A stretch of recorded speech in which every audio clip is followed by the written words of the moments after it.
Je me présente, je m'appelle Mody Bathily, membre de PASTEF Arundu. À ma droite, successivement, nous avons M. Boubou Kalloga, le secrétaire général chargé des affaires administratives, suivi de notre frère et candidat de la coalition Yewwi Askan Wi, de la coalition de la commune de Balou, à savoir M. Moussa Bathily, et enfin de notre frère M. Zakaria de Balou, qui est là pour nous présenter en premier lieu le premier sujet, à savoir la présentation de Balou. Parce que nous avons jugé nécessaire, opportun, qu'avant d'aller plus loin, que l'assistance puisse avoir un aperçu sur la commune de Balou. Après cela, nous allons aborder le sujet principal qui concerne les problèmes dont souffre la population de Balou. Et pour cela, il n'y a pas plus indiqué que le candidat lui-même, qui a fait un diagnostic sans complaisance de la situation de la commune de Balou. Et enfin, nous avons M. Kalloga, l'infatigable Kalloga, un militant de la première heure de PASTEF à Balou, qui va nous présenter le sujet sur comment PASTEF puisse avoir une assise forte au niveau de la commune. Parce qu'il ne faut pas oublier de vue que notre objectif principal, que notre combat ultime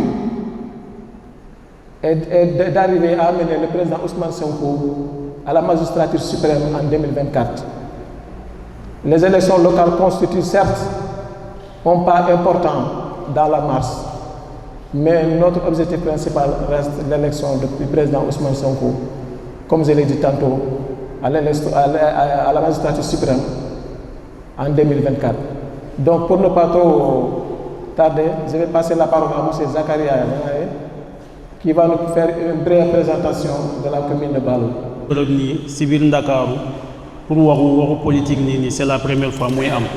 donc ñu ngi ñaan yalla li mom yalla na continuer. D'accord, commune de Balou est située dans l'arrondissement de Moudéri, département de Bakel, région de Tambacounda. La communauté rurale de Balou est limitée à l'est par la République du Mali, à l'ouest par la communauté rurale de Gabou et au sud celle de Sindou-Fissa. Elle compose avec la communauté rurale de Gabou et celle de Moudéri. L'arrondissement de Moudéri, ces villages sont rattachés à la commune d'arrondissement de Diawara, d'où les sièges de la sous-préfecture, en effet avec 12 villages. Balou, communauté rurale, fait partie des collectivités de base qui comptent les moyens des villages au Sénégal. Elle regroupe les bases qui comptent les moyens des villages au Sénégal. Elle regroupe les villages suivants: Koungeni, Golmi, Yafera, Arundu, Amadi Njimbe, Débéroulé, Deji, Gangala, Sebou et Balou. Sur le plan démographique, les résultats provisoires du recensement de la population et de l'habitat de 2002, estimant sa population à 20 071 habitants. Cette population est répartie sur une superficie de 294 km², soit une densité moyenne de 68 habitants par kilomètre carré. Balou est composé d'une diversité ethnique avec une majorité de Soninké, Peul et Bambara. Sa population actuelle est de 32 000 habitants. 2021, 32 000 habitants. Elle dispose en son sein de 12 écoles primaires avec le collège Golmi Balou. On trouve également 7 postes de santé. La population est l'image de tous les départements. Il y a plus de femmes que des hommes. Du fait d'immigrants, la majorité de la population est jeune. Les principales activités sont, entre autres, l'agriculture, l'élevage, la pêche et les petits commerces, l'artisan Il faut souligner que ces villages vivent au rythme de l'immigration. Les villages ont construit au même l'essentiel des infrastructures telles que les écoles, les dispensaires, les maisons des jeunes, voire les marchés modernes. Voilà. Comme nous l'avons dit, nous sommes village yi la nañu jàppalante intérêt personnel nañ ko teg fee nañu jàpp intérêt général mooy yoon retard bu ñu amee loolu passé na mais à partir d'aujourd'hui nañu jàpp liggéey soutenir suñu candidat nañu wàcc suñu terrain ku ci nekk boo demee nga waxtaan ak sa njaboot sa yaay sa rakk yi yaa ngi comprendre nga convaincre leen ñun ñëpp xam nañu élection bu ñëwee gars yi dañuy wàcce foofu ak xaalis yu dul jeex jënd ay équipements yi ay savon loolu dafa war a dagg ñun ñoo ko war a dagg ku ci nekk na nga waxtaan ak sa njaboot maire bi nii suñu candidat bi ak âge bi nii loolu musul am ci suñu commune bi yéenay dégg ay retraité yoo xam ne dañuy dem liggéey France ba pare retraite ñëw jël suñu maire yi bugg a liggéey loolu dafa mën a nekk. Le candidat Moussa Bathily avec donc toute la commune donc de Balou, une commune que j'ai connue, donc j'ai eu à aller à Balou, donc il n'y a pas de cela très longtemps. C'était dans les activités du parti. J'étais parti en mission à Bakel pour installer la coordination départementale de Bakel. Donc elle devait être installée de façon officielle. J'étais chargé parce que donc étant membre du secrétaire national à la massification de PASTEF, donc j'étais chargé d'aller à Bakel pour installer cette coordination départementale. Et ce fut une occasion pour moi de sillonner un peu Bakel, donc le département et quelques communes, notamment Balou. Et donc un séjour que j'ai vraiment beaucoup aimé. Et le jour où même je suis venu là, le week-end là, donc j'ai eu à assister à l'installation de 4 grandes cellules au niveau de la commune et c'était vraiment fabuleux. J'ai vu vraiment des jeunes, des femmes qui étaient vraiment mobilisés, de très grands patriotes, donc j'étais vraiment très surpris. Voilà, donc c'était juste ce que je voulais dire pour Balou. Donc nous une fois de plus, donc les féliciter, mais en même temps de l'encourager. ci li nga xam ni moom lay nekk nii mooy politique bi parce que comme l'a si bien dit mon frère, donc on n'est pas des politiciens muy man muy moom ak ñeneen on est des novices bi ñu duggee ci politique bi yàggul trop dafa am lu mu ci dugal nag bu fekkoon politique bi fi amoon moo fi nekk ba tey rek gëm naa ne ñu mel ni man duñu mës a politique wala ñu mel ni moom mais dafa am benn lueur d'espoir boo xam ne dafa ñëw ci scène politique sénégalaise muy l'avènement du président Ousmane Sonko. Yàlla sunu borom subhanahu wa taala moo nu ko tàggatal moo ko indi ndaxte yàlla moom mooy defar ay jaamam yàlla man damay wax ci yërmandeem moo tàggat benn jaamam bu tudd Ousmane Sonko daal di koy dugal ci politique bi ndax gis na Sénégal yu mu mel nga xam ni tey ji bu yàqoo rek seen politiciens ñoo ko yàq tey bu fekkee Sénégal dafa nekk en retard du kenn ku dul politiciens yi loolu il faut qu'on se le dise ba ñun ñëpp jàppoon nañ ni vraiment ñu mel ni man faire de la politique c'était très mal, c'était pas bien vu pour certains. am na sax ñoo xam ne boo daan wax politicien nga rek dañ lay xoole benn bët mais tey jii grâce à Ousmane Sonko ñun xam nañ ni que la politique c'est quelque chose de noble. Comme on dit, la politique c'est l'art de bien gérer la cité maanaam lu noble la nekk na loo xam ni nit war na ci mën a dugg jaamu ci yàlla parce que lan mooy sa jubluwaay mooy noo fexe ba askan wi maanaam ba réew mi développé ba askan wi am dundin bu baax. asalaamaaleykum wa rahmatullahi wa barakaatu. ñu ngi nuyu ñëpp di jaajëfal ñëpp di sant ñëpp ci déplacement bi surtout la presse. Commune de Balou bu ñu ko waxee problème kese la dañuy gàttal def ko wolof mais saraxule bu dëgg wolof la li tax ñu dugg politique. problème yi ñoo tax lu tax ñu dugg politique situation bi commune bi nekkee la commune de Balou ak lim am ci position stratégique parce que commune de Balo dafa jàkkaar Sénégal la Mali Mauritanie dafa jàkkaarloo ak ñaari dëkk yu bokkul frontière la ak lu mu am loolu commune de Balo ak li mu am ci ressource foofu la fleuve Sénégal mooy doxu Sénégal daje ak Fallène bi foofu rek la am Sénégal fleuve Sénégal ak Fallène bi foofu lañ daje commune de Balo loolu yépp mu am ko ak li mu am ci diaspora ñu def effort def lu bëri ak ñi fa dëkk liñ def ci effort mais mosuñu xaar dara ci état mosu leen defal dara foofu zone boo xamante ne dañ ko fàtte ci Sénégal moo tax ñu engagé ci politique loo gi ci infrastructure doomu commune bi moo ko def loo gi ci école ci hôpital piste de production loo gis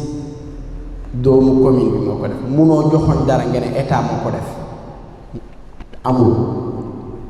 ñu lim quelques problèmes rek rapidement li nekk ci commune bi boo jëlee situation notre état civil suñ commune sénégalais yi xamuñu leen parce que amuñu état civil ñaata xale moo jàng ba CFE CM2 mënul def CFE parce que amul état civil amul carte kayitu juddu ñaata xale moo jàng jusqu'au bac mu bëgg def carte d'identité ñu ne sa état civil bi mooy sa kayitu juddu bi baaxut ñaata personne moo def carte d'identité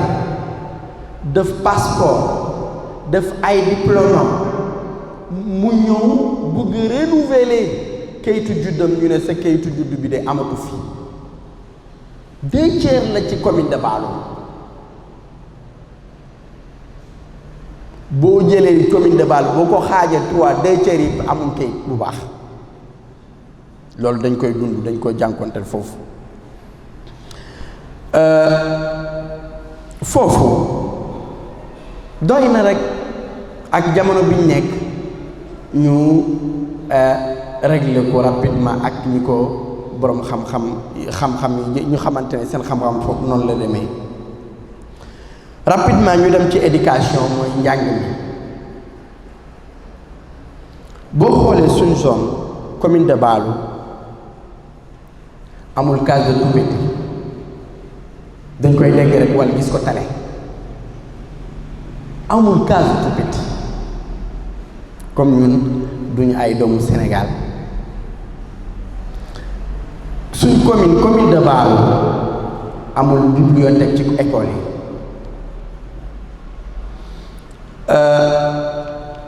suñ commune école yi élèves yi amul choix buñ demee collège wala lycée parce que manque de professeurs yi ñoo fa nekk yenn matières yi amuñu ko matière scientifique yi seen école amul foofu salle d'informatique boobu commune de Balo la boo xoolee commune de Balo am na ñaari lycée sur 11 villages 4 collèges 9 écoles arabes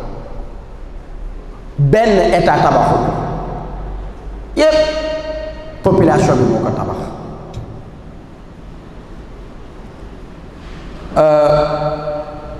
dafa mel ni ñun moom bokkuñu ci Sénégal loolu la ñuy wone loolu état bi walla les concernés war nañu yokkal ay école collège ak lycée walla former walla tabax ay lycée moderne pour élèves yu xarañ ñu encadrer leen bañ fi ñuy dem ñu dem fa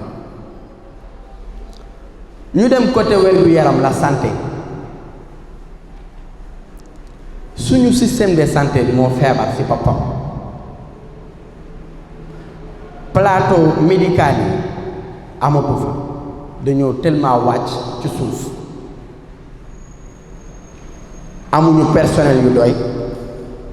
personnel yu ñu fa am sont pas qualifiés ay am na secteur yu xamante ne amuñu fa gynécologue nekku fa dentiste nekku fa suñ commune pharmacie de référence amu fa en général suñ ordonnance yi Bakel lañ koy jëndee walla Dakar fii ñu bëri suñu ñi feebar yi dañ leen di yóbbu Ouro Sogui walla Dakar donc suñu système de santé moom dafa nermeelu complètement te ñu yokk si aussi amul benn poste de santé ak dans la commune lu état tabax amul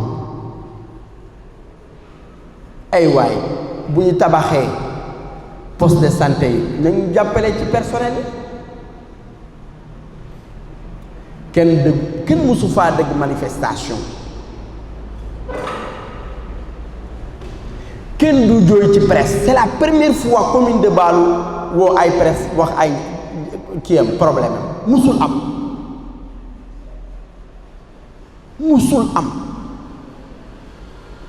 lépp lu ñu am ñoo ko defal seen bopp boo jëlee yenn village yi amuñ sax poste de santé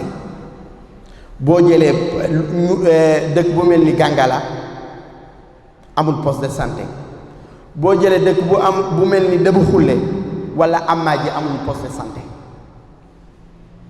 nga jël yenn village yu xamante ne ñoom ñooy fay seen infirmier depuis 7 ans juróom ñaari at ñoom ñooy fay seen infirmier bu mel ni dëkk bu mel ni Déji ak dëkk bu mel ni Sébu dafa mel ni beneen jamono beneen dëkk lañ nekk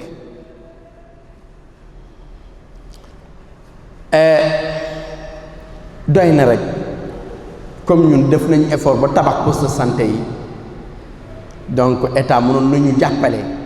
ci ñiy faj population bi yokku plateau sanitaire yi renforcer éléments yi former leen walla jox ñu ay pharmacie de référence nga jël côté kaaraange mooy la sécurité boo xoolee ñun frontière lañ nekk ku wax frontière wax sécurité ku wax frontière wax fraude walla ay sambabo yuy tuxu jógee Sénégal dem Mali walla dem Mauritanie donc dañoo soxla sécurité mais foofu amuñu sécurité sur 11 villages benn brigade moo fa nekk arundu la nekk benn police moo fa nekk police waxuma la poste de police bi mais benn policier moo nekk ci 11 villages benn douanier moo nekk ci commune te homme sécurité yooyu noonu amuñu matériel man de benn oto laa gis ci gendarmerie police moom gisuma ko sax moo yor oto walla douanier bi te dëkk bi ñu nekk foofu moo gën a enclavé ci commune bi daanaka parce que diggante Arundu ak Baalu moins de 2 kilomètres 3 kilomètres la mais bi wisee kenn mënu faa dem donc gendarmerie mënuñu intervenir ci commune bi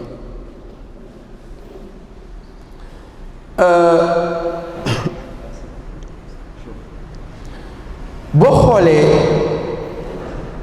toujours da ngay dégg que toj nañ benn magasin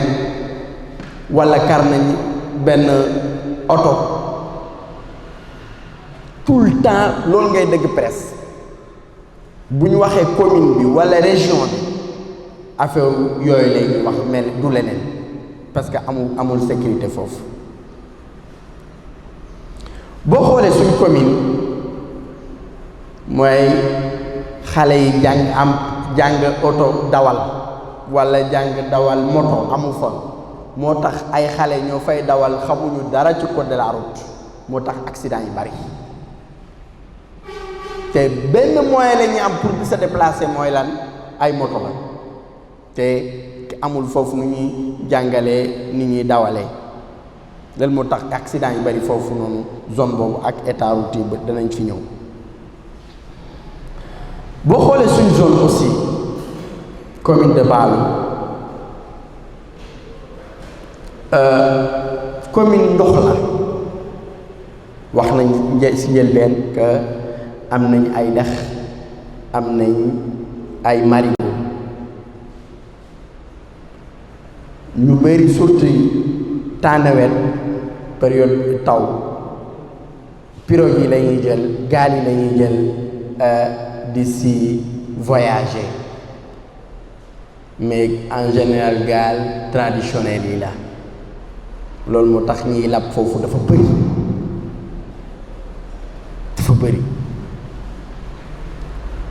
suñu commune de Baloum amul at bu xamante ne amul feu de brousse mooy lakk-lakk yi nekk ci àll bi chaque année day am waa commune bi musuñu gis oto sapeur pompier buñ ko gisee télé lañ ko gisee walla ñu ñëw à Dakar amul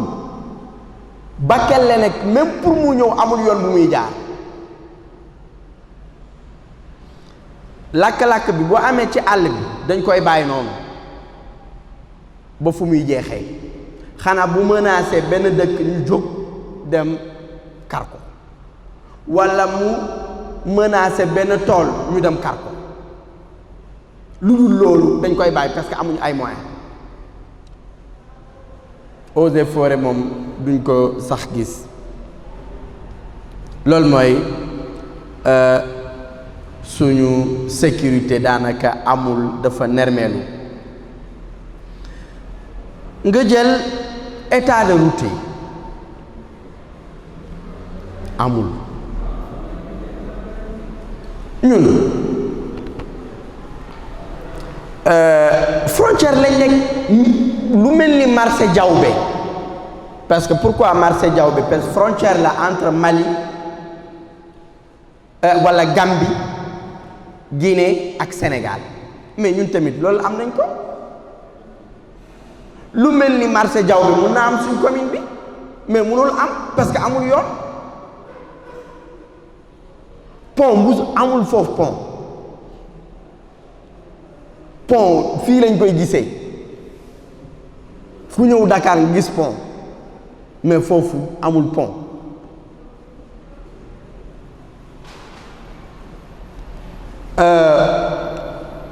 loolu moo tax même piste de production yi ñu defoon depuis yàgg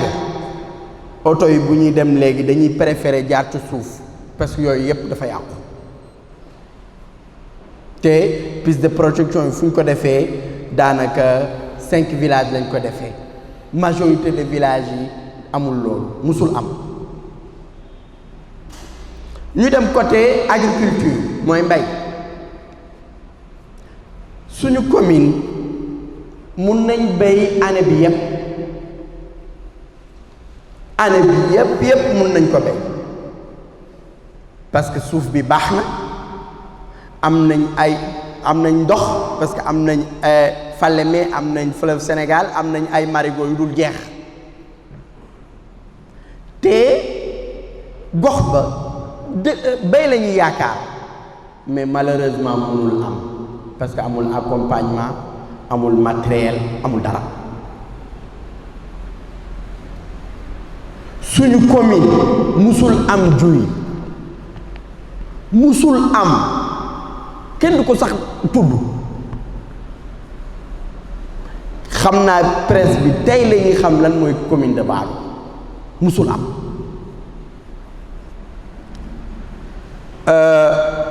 waxuma la mbay bi doxul naka la ñuy indi ay matériels yu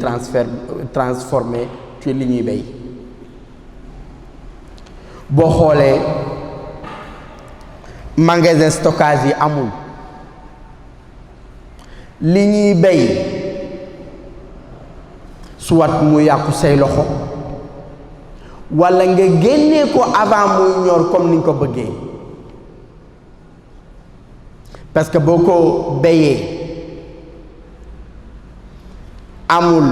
accompagnement boo xamante ne mooy tax as tuuti nga bay ko nga am lu bari amul loolu boobee li nga am amoo foo koy jaay parce que amul ay yoon day mujjee yàqu say loxo amul foo koy denc parce que amul dencukaay abadan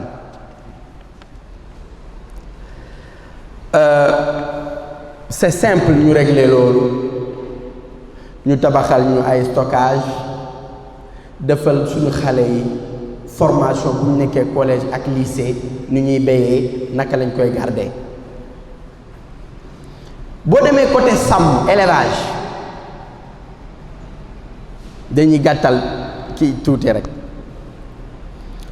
boo demee côté élevage ñaari dëkk kese mën nañ jox commune bi liñ soxla ci ndawal ak meew mën nañ leen jox waaye loolu pour mu am faaw accompagnement am dañuy sàmm ci depuis temps yu njëkk yi njur bi nawet bu jàllee lu bëre mooy dee soow mi dañ koy tuuru ci déeg ji njimbee amaa ji dañ koy tuuru parce que amul fu ñu koy denc buñ jëlee seen benn këll def si li am rek li si des amul kër fu ñu koy dencee te ñu ngi gis accompagnement ci yeneen gox waaye suñ gox moom bokkul ci Sénégal daanaka nga dem côté transport boo waxee transport wax yoon boo amul yoon transport naka lay amee loolu moo tax Sénégal yépp Sénégal dem dikk dafay am waaye Sénégal dem dikk du yegg Bakel Fuuta lay yem Sénégal dem dikk du yegg Bakel fii du fa yegg xanaa du Sénégal dem dikk walla ñun bokkuñu Sénégal dem dikk Fuuta lay yem du yegg Bakel ana ay de dorom bu nekkoon Bakel depuis événement Sénégal Mauritanie bi fekkee ñun ay tout tànk lañ amul te bu njëkk màgget yi ci avion boobu la ñuy jël walla ñuy feebar ñu nekk urgence dañ leen di jël ci aérodrome boobu te jiiñ naa fii Bakel bu amoon aérodrome même 5 vols mun na dem chaque jour te day fees te dañuy fay donc du manque de moyens mais négligence la négligence la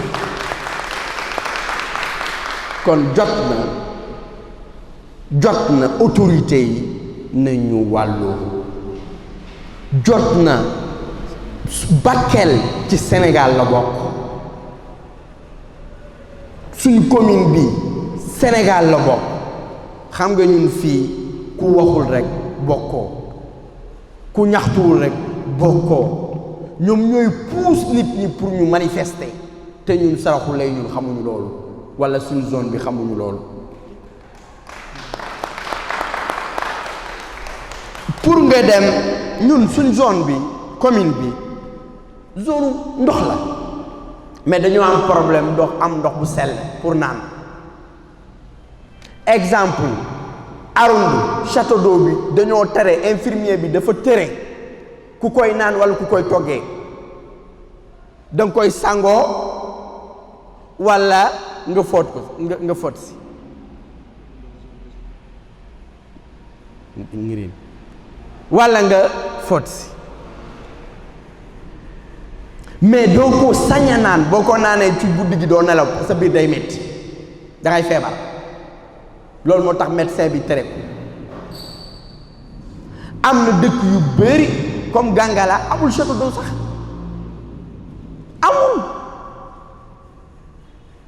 amul forage te ñu ngi dëkk ci diggante ndox yi ma ñëw point bu am solo côté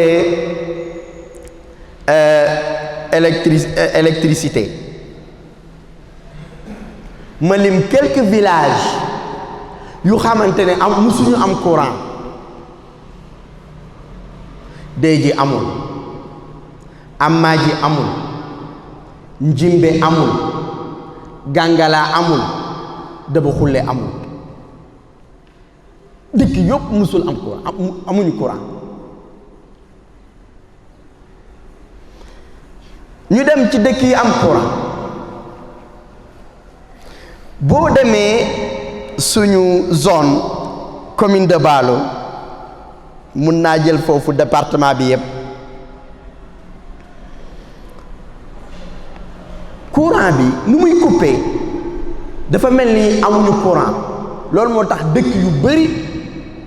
lampadaire solaire la ñuy dem la ñu jël dëkk yëpp dañuy cotiser ay millions lu yàggul sax bu arrondu même pas un mois dañuy cotiser diaspora ak ñi fi nekk dajale ay millions defal la seen bopp lampadaire solaire te du ñaxtu abadan suñu coupure bu asamaan xiinee courant day dem bu xawee ngelaw coupure am na bu wisee coupure am na te suñu coupure du ay heure ay fan la ay jour la kenn sañul def ndawalam ci frigo ñi am climatiseur duñ ko taal ventilo kenn du ko fa taal parce que amul courant kenn du liggéey ferraille tailleur du ñu liggéey te du ñaxtu duñ ko wax ci presse ñu ngi toog rek jàpp yàlla vraiment lii xam nga lan lay jur violence lay jur après man maa ko wax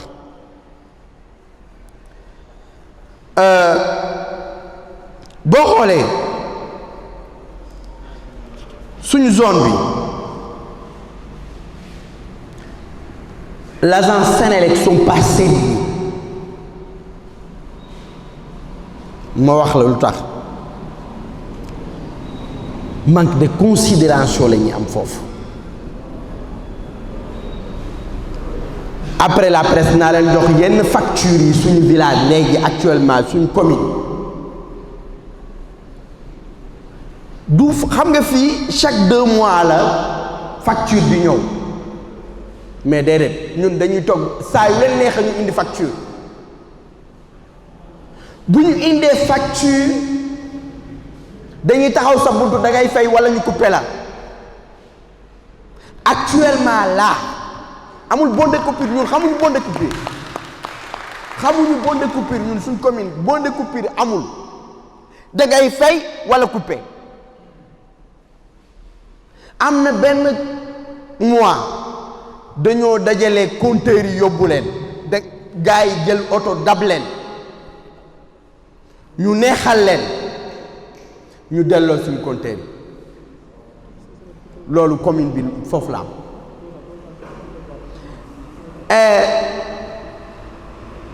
facture yi naa leen ko wan sama après bu ngeen paree ma jox leen foofu ay 200 000 kër bu ndaw benn néeg foofu la am 500 000 foofu la am te amuñu machine amuñ dara mais dañuy toog 10 mois ñu indil la facture noo koy fee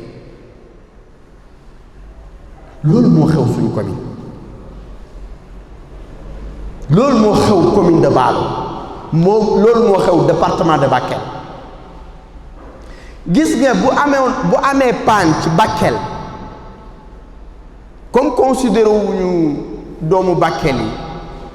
yi ñiy déparé xam nga fan la ñuy jógee Tamba la ñuy jógee 250 kilomètres de Bakel wala Kaolack 400 kilomètres de Bakel ñoom ñooy ñëw dépanner sinon du ngeen am courant mus nañ toog 72 heures ren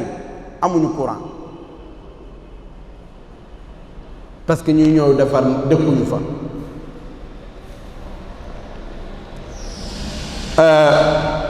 loolu moo xew suñu commune boo ñëwee ñu gàttal rek xam naa fii lañ koy yamale.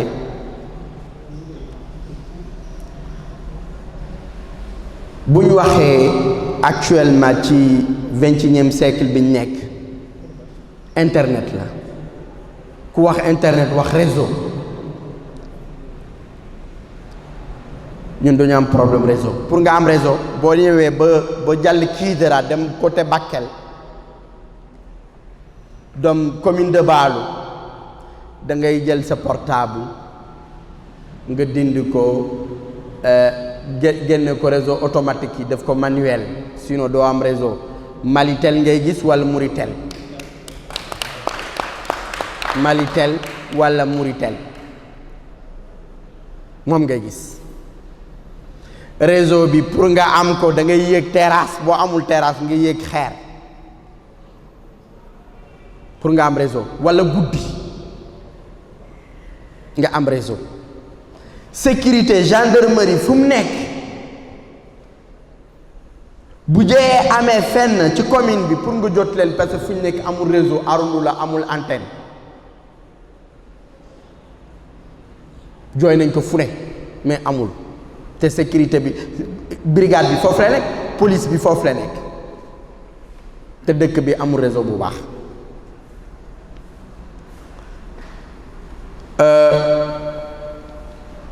loolu moo tax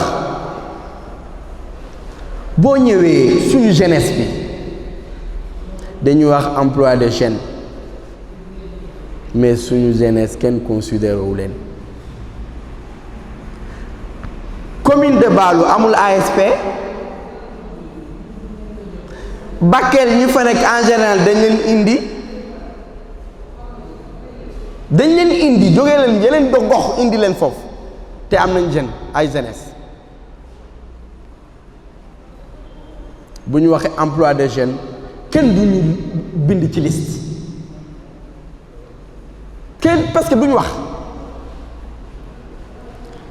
dañuy wax tout le temps ci télé yi wala rajo yi financement des femmes financement pour la jeunesse mais ñun ci presse bi lañ koy déggee mais doo ko gis abadan suñ zone jamais de la vie jamais xanaa ñun dëkkuñu Sénégal ay waay liñ def lépp ci effort luñ def lépp ci effort mais benn jour état sax ñëw gis nga bu événement politique ñëwee dañuy jël seen hélicoptère ñëw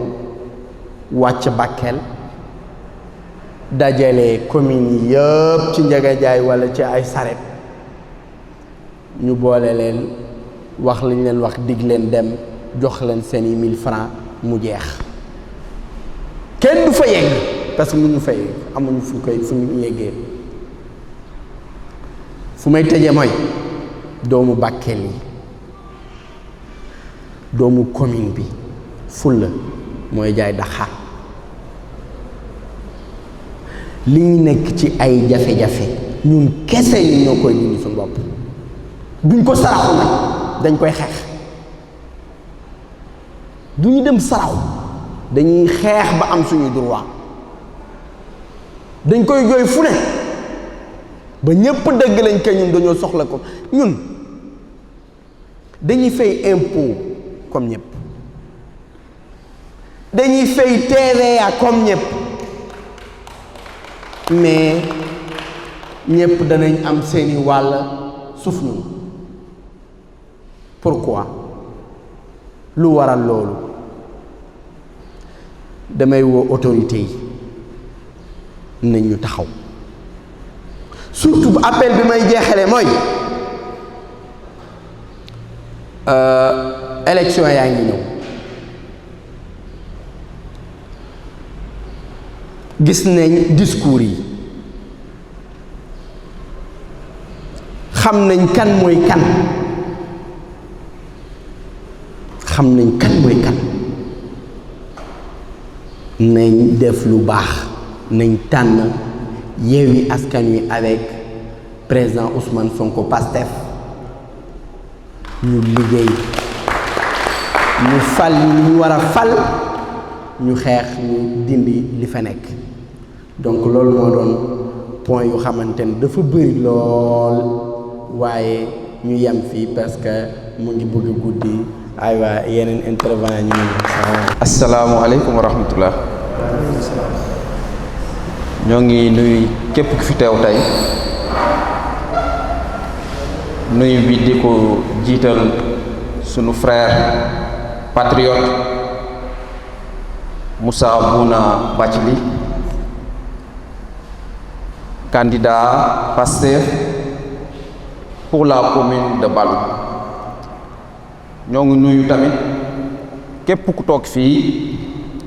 ci panel bi ñoo ngi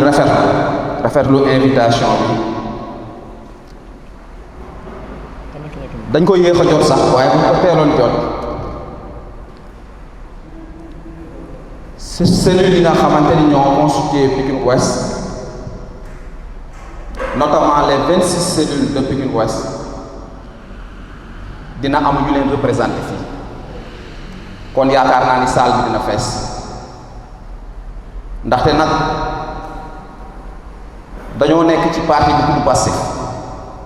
Pastef moom ça veut tout dire donc kon lu ñuy def rek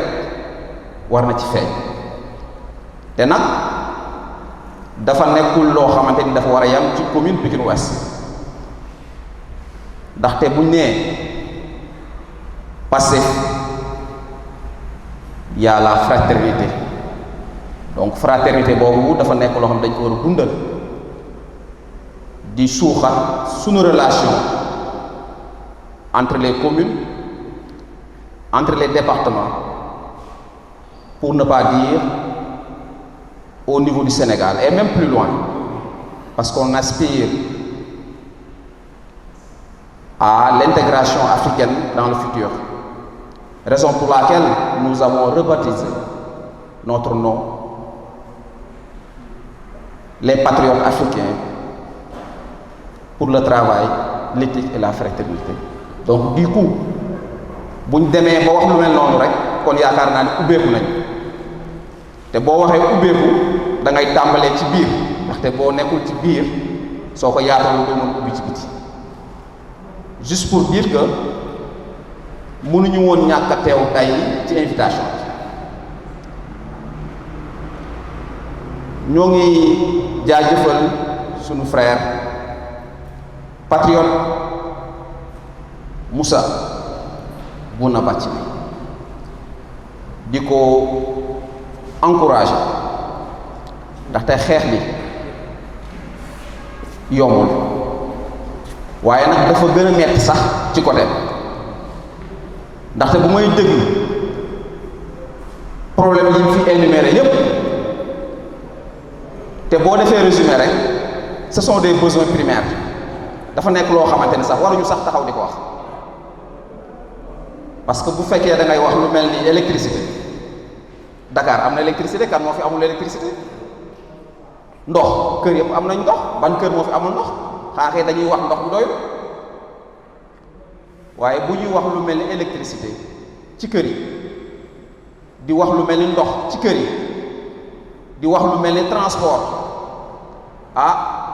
j'étais juste en train de voir au niveau de Google ma ni waaw Balou fu mu nekk et je vois que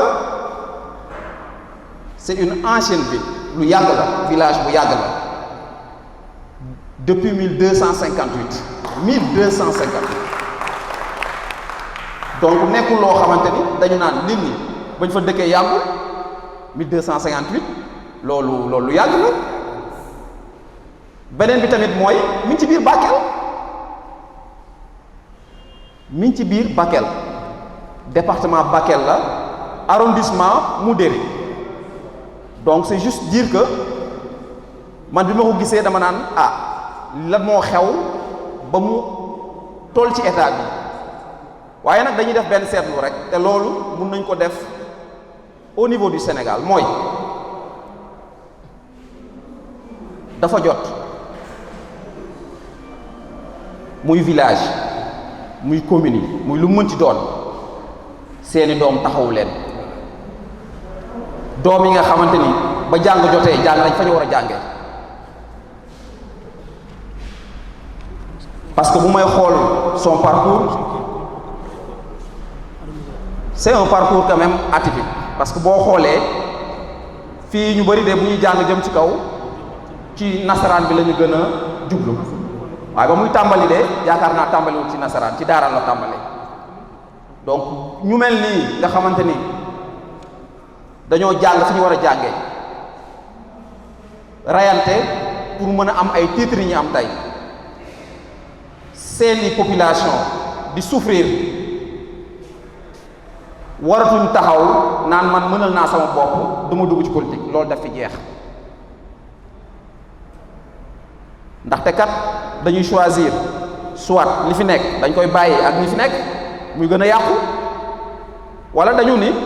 ñun ci gox bi la ñuy juddoo foofu lañ màggee fa lañ yaroo li ñu am yëpp foofu lañ ko amee donc bu gox bi di am ay problème nous sommes comptables war nañoo taxaw jàppale gox bi ndaxte loolu kat mooy tax nga mën a revendiquer gox ba boo ko deful kat dafa mel ni yow dëkkoo sa gox ba wala boog yaa ngi seetaan sa population donc juste pour rafetlu franchement li nga xamante ni moom la suñu frère jël c'est-à-dire prendre le taureau par les cornes il le faut. ano hakkun kinoy ko ho commune kutum moko ano hakkun kinoy ko Sénégal rem mun chumoko wayri oku ono impolin tugana ko Sénégalais en chumoko ono TVA ni tugana ko Sénégalais ni chumoko mais pourquoi pas igant fo de bornoda khari o gendarmerie kar bega commune keno ko oy meni anda taga o police ka bega o maka oy meni anda taga est ce kan kaw kundu nyaba o jare kani be gomo oy meni andi taga est ce kan kaw kundu nyaba ant kaw kundu donc on kaw gajanga on kaw gilliya gajangen kadi atel ta hakale nya kammo wona to o gan kaw woten serbeni da vraiment on an kaw goton ketananto oturum pogu digan kafu akini ongiri ona soron cugandi kubeni gan kat golnyanga à travers des pastef ona ngiri ona Ousmane Sonko di soro oni sugandi ino commune beug ballonga ay ko ona o commune beug tampienga ona daga kane mais tanko gam Kenya de beri on ke tampiano ko on ke balloano ko nga ma kembere keta dimmabe donc Kenya ni mare musoni ko o da hakuñu o xamamana o tini inshallah o hakkati go assalamu alaykum wa rahmatullah kanta digamu kun gile no quoi jeunesse de la commune de Balo ndigamu tegena kat khaya parce que soni ko tali ngandante jikñe xanneta xiñeri quoi 15 jeunesse bane khatam pinto ñaan hay meni tu xapay nant khatam pinto ñaan parce que fumbe gatel des postes de loisirs kunta xama terus kunta xama musagar ke mo hobe salle de sport su xakum ba xaxan sen de nya xana ka ko kita soxano ke mairie wacha est-ce que ar contrat mu tudo soxano kuna xamba an coxona antigan na bolo bunne an coxona antigan na bolo bunne jeunesse de la commune de Moudéri et jeunesse de la commune de Gabou, jeunesse de la commune de Bakel, jeunesse de la commune de Balou. On a fini Kourago Kitenkedage, on est beaucoup vautour Nimar. Parce que ce sont des gens qui ont longtemps duré au pouvoir. On a besoin d'une jeunesse consciente. Et on sait que vous êtes consciente. Et on sait que vous voulez un changement. Inch'Allah Rabbi, changement kenyana. On a fait Sunyata Kuka Gilli Mourobe.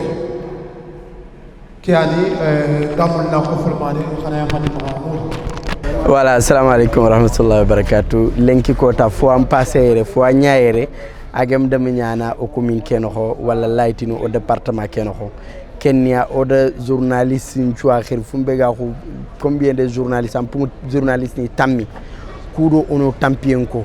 kudo ono xannen ki nkai nanti vraiment o hakke fin Sénégal anoko. Donc ay ko o do tampiyu goni yako kun tampiyu no manne o gana daga nanti kaytin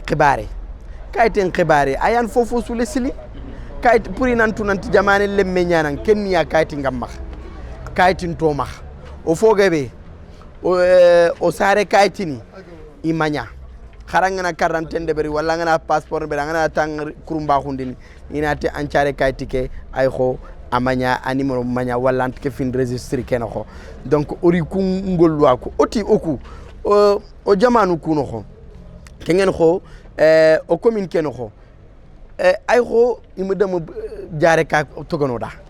o jare kani o yimi me bani andi itaga kharo gani itaga o gana tina jarandano tinta jarandano tin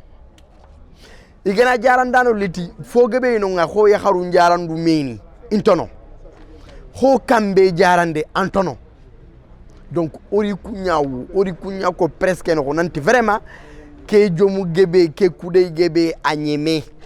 o gajanga mo khaganu haqqun kita vraiment o soninko o yo imponi tugana o ye tv an tugana mais on to haqqun kita yalu mo taxun kundunya ba kenti nyana angana fay oku soxano nyanoy est-ce que o soxano ku iga soxana kutuku demana mo xobe gelli soxodi gelli engrais ni gelli machine ni yalu ma intime kinno ya o khayaba oku intikinoy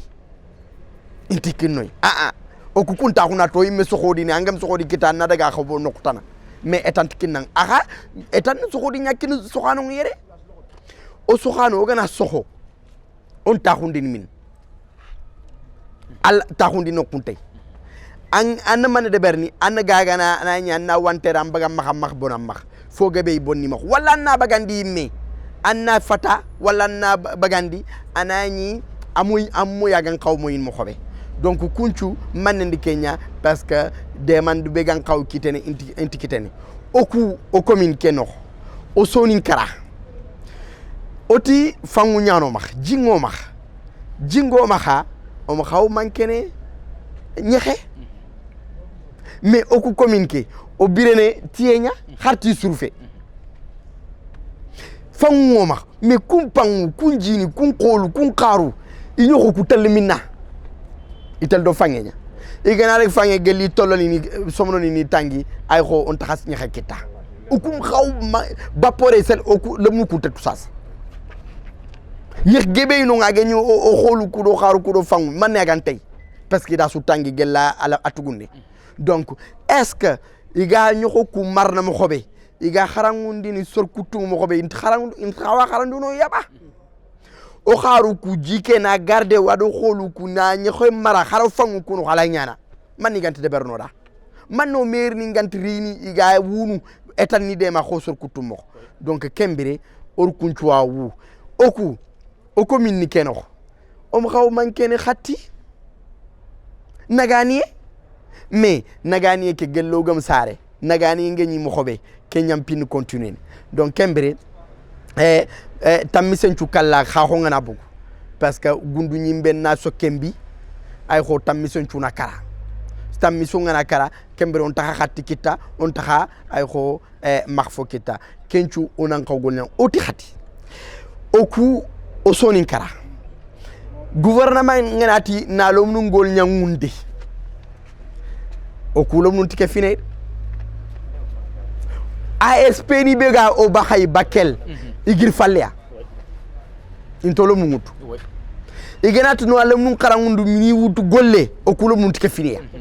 ni qarangundu golle o kulo mun tike finiya yalo mo Sénégal a feto ba o ku fet Sénégalais ni yaba kenchu wankawa gajanga wallahi mpay ko nana camera kane nantu ke tampido ke ballo be ogaye o yimme banan ka tabakudu te masla ante o gajanga mo ganu hakkun kita ken banan kisik wat a leftnia commune de Balou hôpital Sirène khamaha kilund khamaha région de khamaha ha fuzo tan kata gilli surmadu beni courant surmadu beni soron juga nafente a leftni kent commune de Balou kent commune de Balou and point bane ko na développer fonne courant ke xibare courant ki i sangtino ya courant ke ay xo coupure be gaay ament jamane su o coupure ay xo atel ko to nya et puis hadi coupure ngana nya weli facture ni na fona bok facture ni tan naxte wujuni tandume wujuni keme wujune kamma ida ganari na ta facture pay anga matuga ay ho ina coupé yere bonde facture coupure ñane dele ñane mais au coup de lentey anga matugo su ina compteur ndu ko tabakke xar bonde coupure ina coupé na ina compteur ntoxno kat hakati ay xadi anna fonne tuga fonne aussi a fait trop khaso sugaye wala khasu filisu facture ngarin ini facture ku taxundina khasu tammi khasu tummi idanari na ta anki atuga nga matuga na coupé donc fofu to ma o commune keno fofu bega fumbega dono oy meandre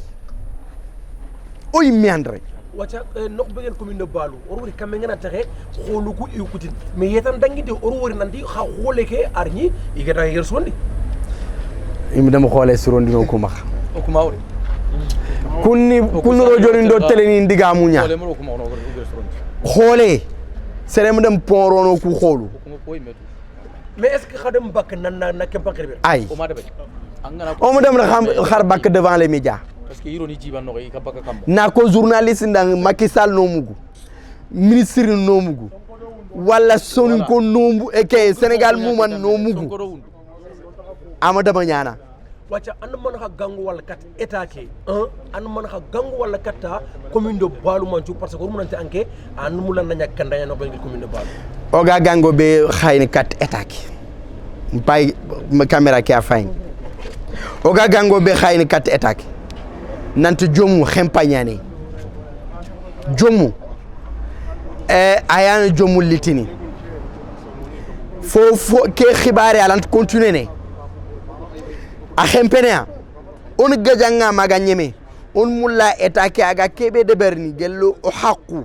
ana kinoy ogo imponi kubeni do TV ani kubeni bagandini ano hata kankine ino xo o ma ñaage de o do xalle ñatrindi o ma daga ñaage o da xalle ñatrindi kembiro on oy état oy murni maxa ina li ino commune nga ina faba ino kilu ndeberi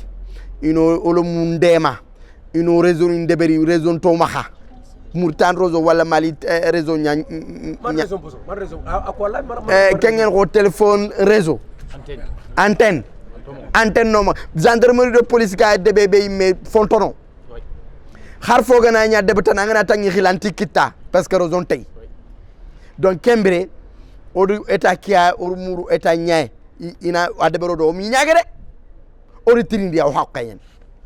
nga gango be gangunu commune de Balou remmu debu tamdo bane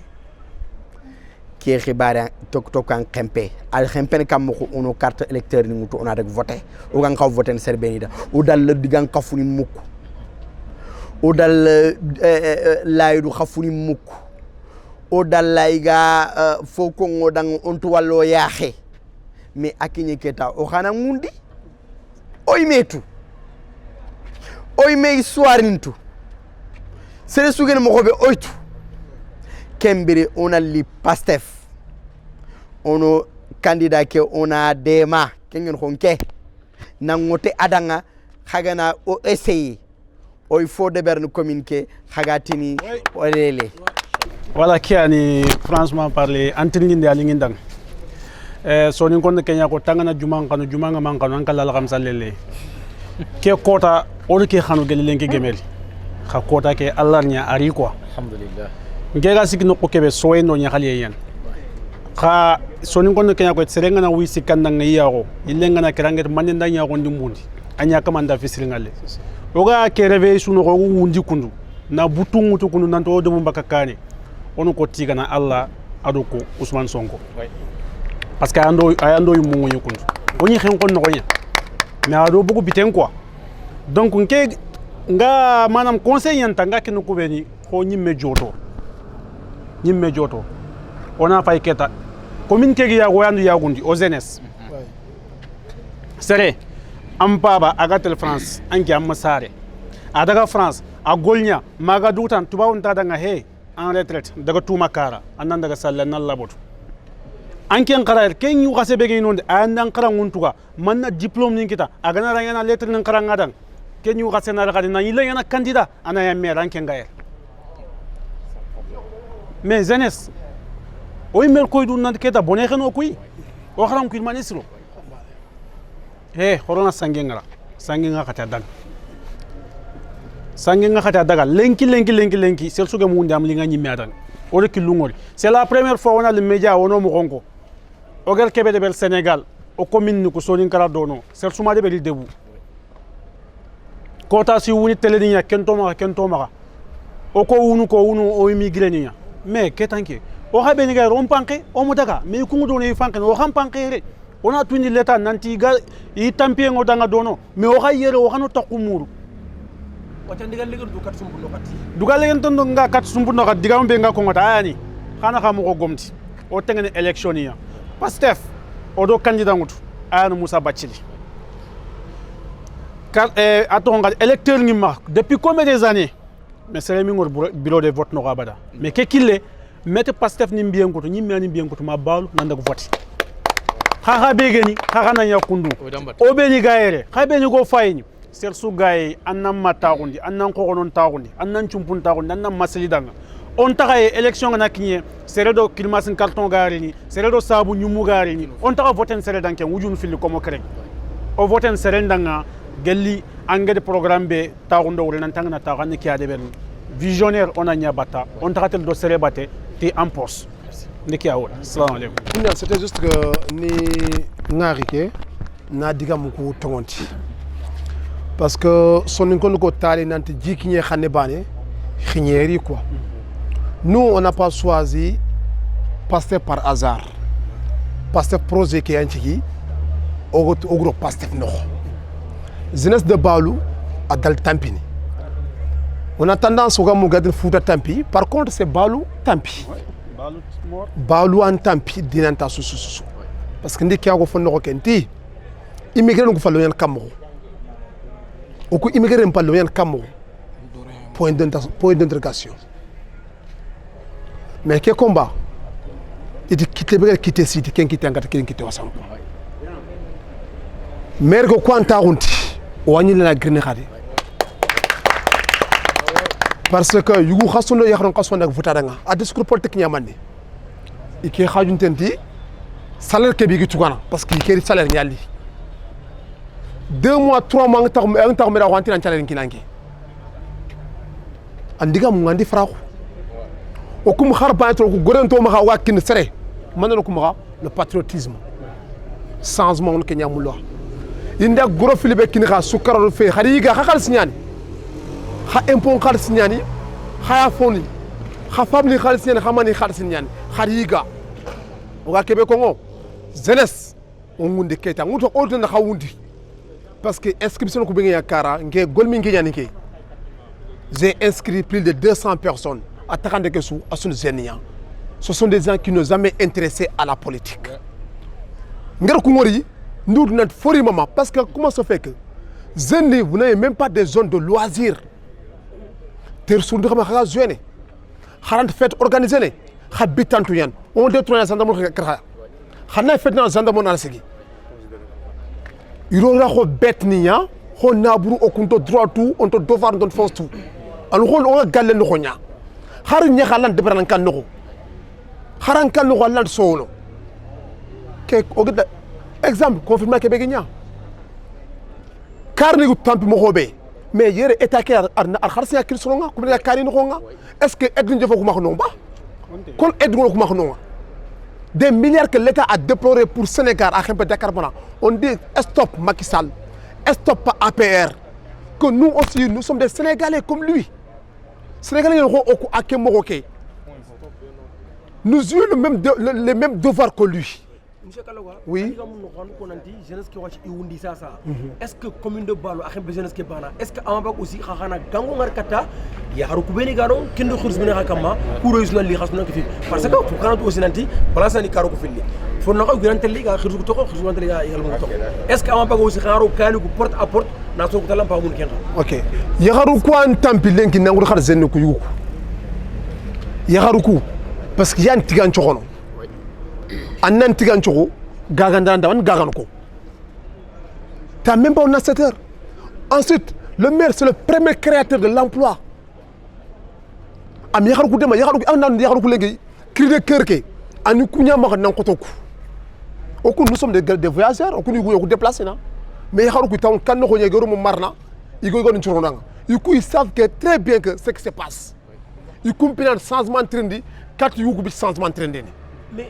Khadia Moukono Kharasuko nanti a communiqué Fontaine et Ramadema. Mais tout récemment, Orwori, Hamerke, Agé, il y a une démarche machine à pomper. Comme machine à pomper? Machine à pomper? En accord? Il n'a qu'à dire à Kinko. Ah, machine à pomper, en tout cas, de toute façon, Orwori, non, il faut une bagan. Non, il y a une tangano, valeur de 10, mais il s'est à bagan à 3. Tu sais, qu'est-ce un discours politique qu'il y a? Ce sont des discours politiques. À 3 mois ou à 4 mois, à 3 mois ou à 4 mois des élections. En qui on a commencé en interréalisation de Bénévoiture, on te dit quoi psychologiquement? À 3 mois, à 4 mois, alors que tu as passé 7 ans, est-ce qu'on a commencé à nous? Est-ce qu'on a commencé à 7 ans, c'est pas 7 jours. D'accord. Maintenant, en dernier mot, on a gangwal kata commune de Bal Moumanchoua. Commune de Bal, il y a au programme, son programme a remené le changement total, que ce soit physique, moral, intellectuel. Son compte de Kenyali, son compte de Kenyali Katoy, changement physique, moral, associé à qui passe au programme neuro, associé doit passer au programme neuro. Kenyani, Zenni a motivé le maire en question, pour programme sur le Karni, qui est maire en Eruti. Parce que, en a réglé commune de Balou, Manenchurono. Manenchurono, Zetanas nga mo so gwate meru golnya ngata gol banen tana ala kiyako en tampe be o kamlenki ken tampian commune de Gabu Kama ken tampian commune de Mourir Kama ken tampian commune de Jawara Kama ken tampian commune de Bakeli Mekama en personne Bakeli me tampi on dit Bakel tampi Gabu tampi Mourir tampi Jawara tampi et Golmi tampi Balu tampi le maire andagazé andaga on tara moula point barre kebanan